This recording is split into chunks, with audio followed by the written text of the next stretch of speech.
Hey everyone, welcome back to Edu Expert, your smart learning hub.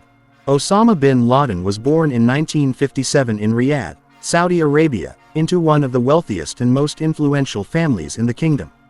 His father, Mohammed bin Laden, was a billionaire construction magnate with close ties to the Saudi royal family. Despite being born into privilege and luxury, Osama grew up with strong religious values and developed a deep interest in Islamic teachings from an early age. This unique mix of wealth, strict upbringing, and religious devotion would later shape the path that led him from a privileged child to the world's most wanted man.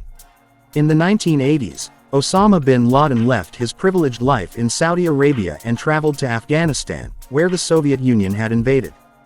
There, he joined the Afghan resistance fighters, known as the Mujahideen, and quickly became deeply involved in the war. Using his family wealth and resources, he funded training camps, supplied weapons, and recruited fighters from across the Muslim world. For many, he was seen as a hero fighting against a superpower. This period in Afghanistan transformed Osama from a wealthy businessman's son into a committed jihadist, and it was during this time that the foundations of Al-Qaeda were quietly being laid. By the late 1980s, Osama bin Laden's role in Afghanistan had grown far beyond that of a wealthy supporter of the Mujahideen. He had transformed into a leader who was not only funding the war effort but also developing a vision for a global Islamic movement. In 1988, as the Soviet Union began withdrawing from Afghanistan, bin Laden and his close associates established a new organization that would soon become infamous across the world: Al-Qaeda, meaning the base. The idea behind Al-Qaeda was simple yet powerful: to create a structured network of fighters who could carry the spirit of jihad beyond Afghanistan. For Osama, the end of the Soviet-Afghan War was not the end of the struggle. Instead, he saw it as the beginning of a larger battle against what he called the enemies of Islam, particularly the United States and its allies. Unlike the decentralized Mujahideen groups, Al-Qaeda was designed as a global organization, with formal membership, a pledge of loyalty to Osama, and a clear ideological mission. Bin Laden brought together fighters from different countries: Arabs, North Africans, Central Asians, who had fought in Afghanistan and shared his vision of global jihad. He used his personal wealth and vast network of contacts to fund training camps in Afghanistan and Pakistan, where recruits were trained not only in combat and weapons handling but also indoctrinated with extremist ideology. These camps produced thousands of militants who would later spread across the world, carrying out attacks in the Middle East, Africa, Asia, and eventually the West. Al-Qaeda was unique for its time. Unlike traditional militant groups that were tied to one country or cause, Al-Qaeda was transnational. Its goal was not just to fight local enemies but to strike at what Osama called the far enemy, the United States, which he accused of oppressing Muslims through its foreign policy, military presence in the Middle East, and support for Israel. This marked a major shift in the nature of terrorism, taking it from regional conflicts to a global stage. Throughout the late 1980s and early 1990s, Osama worked tirelessly to expand Al-Qaeda's influence. He established safe houses, financial networks, and communication channels that allowed the group to function across borders. He also created propaganda networks to spread his message, presenting himself as both a religious leader and a warrior. The formation of Al-Qaeda marked a turning point in Osama bin Laden's life. No longer was he just a supporter of jihad. He had become the architect of a new, deadly ideology that sought to unite extremists under one banner. The seeds planted in 1988 would soon bear horrifying fruit, leading to some of the deadliest terrorist attacks in modern history. For Osama, Al-Qaeda was not just an organization, it was a movement, one he believed would outlast him and continue his fight long after his death. After the formation of Al-Qaeda, Osama bin Laden moved from planning to action. Throughout the 1990s and early 2000s, his organization carried out a series of deadly attacks that shocked the world and announced Al-Qaeda as the most dangerous terrorist group of the era. The first signs of Al-Qaeda's deadly ambition appeared in 1993 with the bombing of the World Trade Center in New York. While this attack was not directly orchestrated by bin Laden himself, many of the individuals involved were connected to his growing network. The explosion killed 6 people and injured more than 1,000, serving as a grim warning of what was to come. In 1998, Al-Qaeda struck again, this time targeting U.S. embassies in Nairobi, Kenya, and Dar es Salaam, Tanzania. Simultaneous truck bombings killed more than 200 people and injured thousands, demonstrating Al-Qaeda's ability to coordinate large-scale international operations. These attacks brought Osama bin Laden to the top of the FBI's most wanted list and firmly placed him in America's crosshairs. 2 years later, in October 2000, Al-Qaeda operatives carried out a deadly suicide attack on the USS Cole, a U.S. Navy destroyer docked in Yemen. A small boat packed with explosives rammed the side of the warship, killing 17 American sailors and wounding dozens more. The attack showed the world that Al-Qaeda was not only capable of striking civilian targets but also military ones. But the most devastating attack came on September 11, 2001, a day that would forever be etched into history. 19 Al-Qaeda hijackers seized 4 commercial airplanes. 2 were flown into the Twin Towers of New York's World Trade Center, reducing the iconic skyscrapers to rubble. A 3rd crashed into the Pentagon, the heart of America's military command. The 4th plane, United Airlines Flight 93, was headed toward Washington, D.C., but passengers fought back, forcing it to crash in Pennsylvania.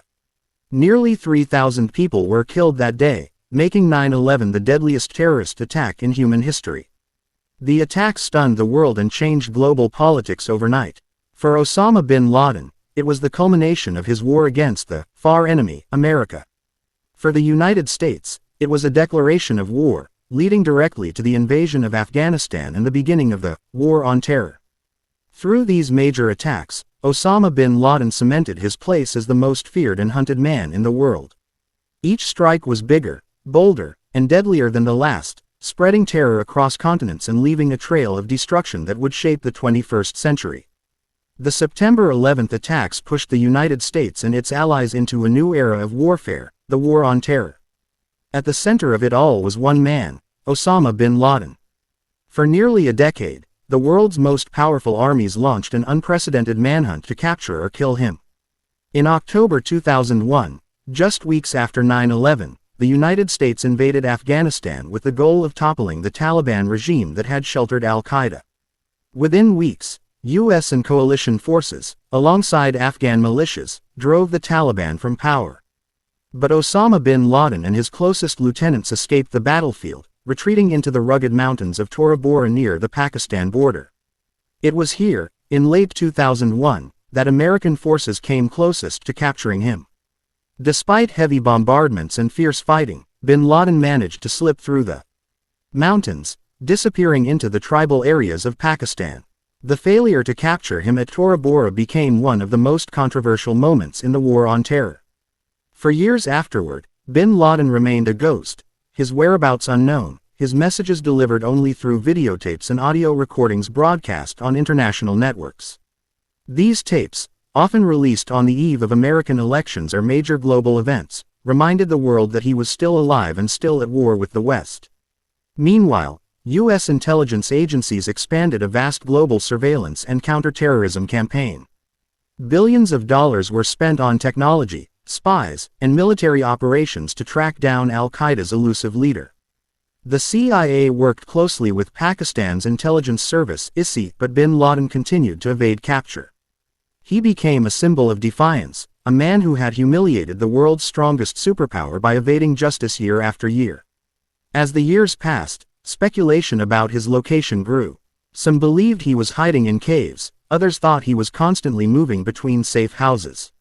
In reality, Osama bin Laden had found sanctuary in an unlikely place, a large compound in the quiet Pakistani city of Abbottabad, just a short distance from a military academy. Here, he lived in secrecy with his wives and children, protected by high walls, no internet connection, and strict security routines. For the American people, the hunt for bin Laden was personal. He was not just a terrorist leader, he was the man responsible for the worst attack in U.S. history. Every lead, every rumor, every shadow became part of the chase. By the late 2000s, Al-Qaeda was weakened by drone strikes, arrests, and global counterterrorism efforts, but the man who started it all remained at large. The global hunt for Osama bin Laden was more than a military mission, it was a political and psychological battle. His continued survival damaged America's credibility and emboldened extremists worldwide. For nearly 10 years, the question haunted the world: where was Osama bin Laden? The answer would finally come in 2011, in one of the most daring special operations in U.S. history. After nearly a decade of searching, the world's most wanted man was finally located in Abbottabad, Pakistan. In 2010, the CIA received intelligence about a suspicious compound with unusually high walls, barbed wire, and no phone or internet connection. Surveillance revealed a tall figure who rarely stepped outside but was always surrounded by secrecy. Analysts began to believe they had finally found Osama bin Laden.